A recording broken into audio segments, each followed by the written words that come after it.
um gráfico ali, gente, que eu não faço a menor ideia de que função que seja essa. Mas não importa, tá? A observação que eu vou colocar aqui vai servir para qualquer função. Tenta entender. Eu não sei que função é essa, mas ela corta o eixo y nesse ponto. Você pode não saber nada muito concreto a respeito desse ponto, mas o x desse ponto vale 0. O y não sei, mas o x vale 0. O que eu preciso que você entenda? Não importa qual seja a função. Se uma função intercepta o eixo y, ela o faz no ponto em que o x é 0. E aí, se você quiser descobrir quais são as coordenadas desse ponto, basta você pegar a função e substituir o x por 0, ou seja, calcular o valor numérico da função quando o x é 0.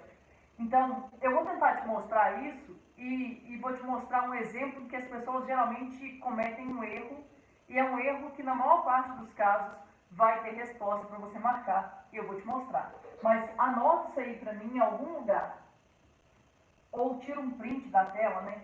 Ó, se uma função f de x qualquer intercepta o eixo y, ela o faz no ponto em que x é igual a 0. Dessa forma, para determinar as coordenadas desse ponto de interseção, basta calcularmos o valor do f de 0. Dá uma olhadinha aqui. Imagina se eu peguei aqui duas funções, tá? Primeiro exemplo, segundo exemplo. Eu posso estar interessado em saber, por algum motivo, tá? Onde que essas funções cortam o eixo y. E aí, como é que funciona isso? Eu quero que você consiga olhar para cá e pensar assim, isso aqui é uma função do primeiro grau. Lembra, qual que é o formato de uma função do primeiro grau? É f de x igual a ax mais b. ax mais b. Então, isso aqui é uma função do primeiro grau. Como eu disse, com o tempo, você vai guardar essa ideia. Só de olhar aqui, você vai saber assim, o b aqui vale 2. O b é onde a função corta o eixo y. Aí, de cara, você vai saber que o b vai ser 2. Beleza, então, essa função aqui, ela corta o eixo y no ponto de coordenadas 0 e 2. Agora, imagina que por algum motivo você esqueceu isso. Ju, não estou lembrando. O que você faz? Você vai pensar, se a função corta o eixo y, ela faz isso no ponto em que o x vale 0. Você vai voltar aqui, onde tem x, vai colocar 0. Você vai ver que vai dar 2. Confere, ó. Ficaria assim, f de 0 é 2 vezes 0 mais 2. Essa parte some, vai ficar f de 0 é igual a 2. Daqui, você consegue facilmente tirar esse par ordenado. O que acontece, gente, é que isso aqui vai ser tão comum para nós, que você vai acabar guardando. O mesmo se aplica ao segundo exemplo que está ali.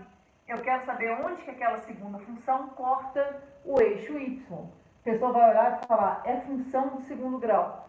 Se é função do segundo grau, vai cortar o eixo y no c. Eu sei que é função do segundo grau porque é ax2 mais bx mais c. O c ali vale 4, então corta o eixo y no 4. Se você eventualmente esquecer, o que você faz? Você vai lembrar. Não importa quem seja a função, se ela intercepta o eixo y, ela faz isso no ponto em que o x vale 0. Você vai voltar aqui e vai trocar o x por 0. Dá uma olhada. F de 0 vai ser 3 vezes 0 ao quadrado, menos 6 vezes 0 mais 4. Essa parte some, vai ficar f de 0 vai ser igual a 4. Daqui tem que sair um par ordenado. Qual que é o par ordenado que sai daqui? Quando x é 0, o y, que é a função, vale 4. Tem que entender. Eu não estou te dizendo que você tem que parar e fazer essa conta. Eu estou pensando numa situação de provável dúvida. Ju, me deu uma dúvida, e aí, como é que eu faço? Porque aqui, gente, são funções relativamente simples. Aqui são funções relativamente simples, lembra?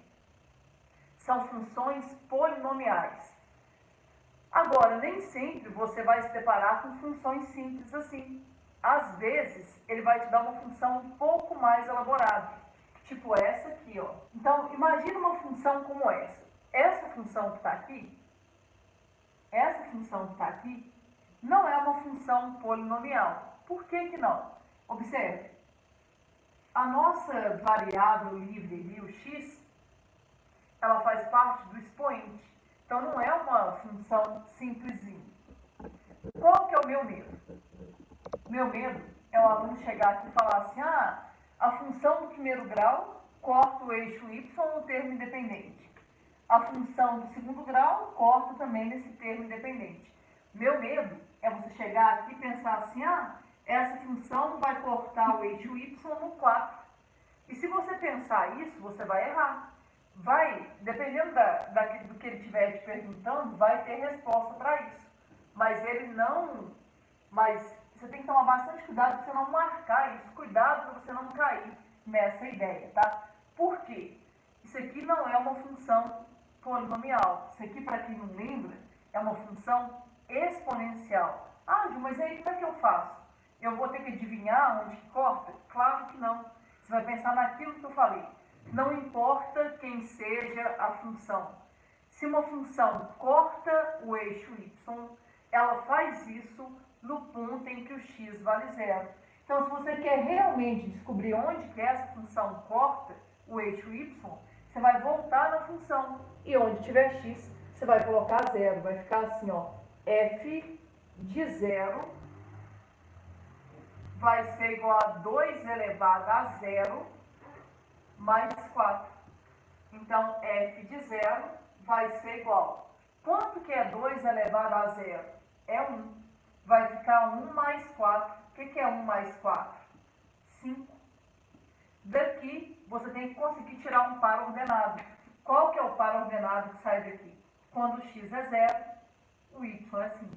Então, ao contrário do que muitos pensam, cortava no 4. Não, nesse caso aqui vai cortar no 5. O que eu preciso que você entenda? Porque muita gente vai querer falar assim, Ju, vamos pensar num padrão, então é só somar uma unidade ao invés do 4 no 5? Não. Cada função vai ser de um jeito. Tirando funções polinomiais, eu não te aconselho a arriscar. O conselho é, usa a ideia que eu ensinei.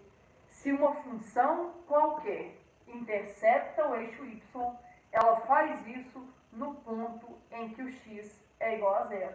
E aí, fazendo essa substituição, você vai chegar naquele valor que está ali.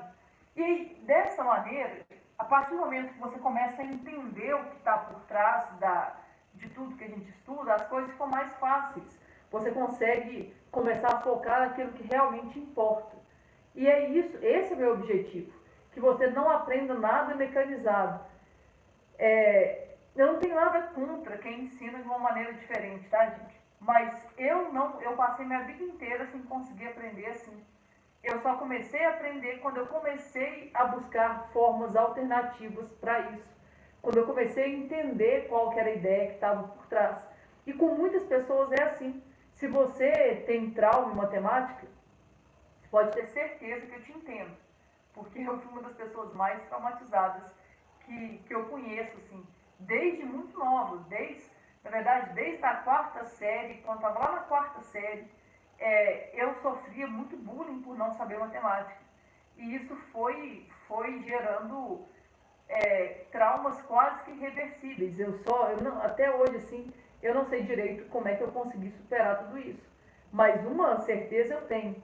Eu comecei a entender como é que as coisas funcionavam. E quando você começa a entender como que as coisas funcionam, a sua trajetória fica um pouco mais fácil. Meu objetivo aqui é esse, tentar te mostrar como é que as coisas funcionam para que você passe a entender.